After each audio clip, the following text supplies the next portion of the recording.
Why, my brothers? Because of La ilaha illallah Muhammad Rasulullah. This was the strength of Islam. See, my brothers, after one of the battles, Sahaba, now this may sound nice and pretty. You need to understand, Sahaba were like us. They made mistakes. There was hiccups, but they were men who were very quick to patch it up and fix it up. After one of the battles, there was a lot of booty of war.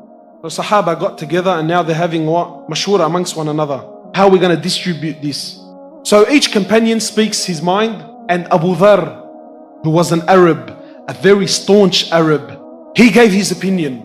And then Bilal radiallahu ta'ala anhu, who used to be a black slave, when it got to Bilal says, Abu Dharr, look, I don't really agree with your opinion. I think this is what we should do. So Abu Dharr became so angry. He says, even you son of a black woman, even you're going to disagree with me? Big words. So Bilal got so cut, he picks himself up and he rushes to Rasulullah sallallahu alayhi wa sallam. Let's pause here for a second. Let's speak the language of the boys now, yeah? As far as we're concerned on the street, what did Bilal do, bro? Going to Rasulullah to tell him what happened, according to our language, what did he do? He snitched, which is a itchay ogay amongst the boys, isn't it? See, my brothers, they didn't have the disease in the hearts that we have. Today, so that I don't snitch, I'll hate on the brother for the next 25 years, no problems. But these men were so pure in their hearts. He rushes to Rasulullah sallallahu alayhi wa sallam. He says to my Prophet of Allah, this is what Abu Dharr said to me. Rasulullah sallallahu alayhi wa sallam, he storms out of the house. He rushes to Abu Dharr and he grabs Abu Dharr with fury in his eyes. And he says, Abu Dharr, you are a man who still has jahiliyyah in his heart. You are a man who still has ignorance in his heart. Abu Dharr buckles. How do you think he dealt with it? Think he grabbed a few of his boys to go chase down Bilal? Really? Look. Listen, bro, all jokes aside. Don't we talk about Sahaba? Don't we claim that we love them? Don't we say that they're our idols? Let's see how they dealt with it. So Abu Dharr rushes into the streets of Medina looking for Bilal. And he finds Bilal in the streets of Medina. And he rushes to Bilal and he falls on the floor and he puts his head on the ground and says, Bilal, I will not, by Allah, I will not lift my head off the floor until you step on it with your foot. And let it be known to the people of Medina, who of us is the dishonored and who of us is the honored one. What do you think Bilal did? Come here, you little... No. Then and there, it was finished, done, sealed, over. Gets down on the floor. He kisses Abu Dharr. He says, man, I forgive you for the sake of Allah, brother. Done, finished, dusted. Where's this love gone, bro?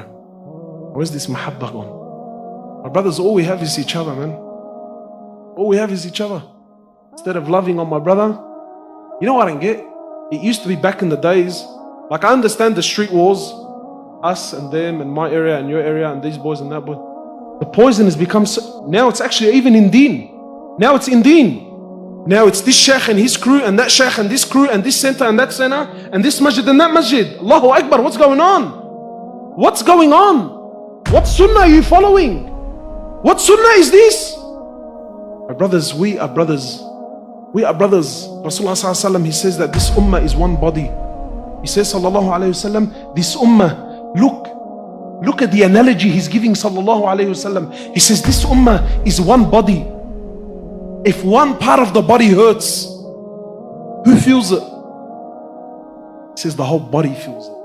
That brother who's a junkie selling crack and coke on the streets, yeah, we can sit here and badmouth him all day, but he's my brother and he's a part of this body, and when he hurts, I hurt. That sister who doesn't have her hijab on with 3-4 boyfriends, and yeah, we can all sit here and badmouth her and run our mouth. Yeah, look at this and look at that. And because she's from this part of this country, and because she's from here and she's from there, and her parents are this and her parents, we can do this all day long. But she's my sister and she's a part of this body. And when she hurts, I hurt. This is Islam. And this is how Sahaba dealt with one another. He says the ummah is like one body. When a part of that body hurts, the whole body stays up the night in fever and in pain. Look at the analogy. I want to ask you something, right? If I harm this pinky here, whatever, man, I fall on the floor, I break it, I cut it off, whatever, bro. This pinky here. What logic, what justice is there that because of this finger, right, this arm is deprived of sleep tonight? You know why? Because that finger is on this hand, and this hand is on this arm. This arm is attached to this body, and those other parts are also attached to the one body.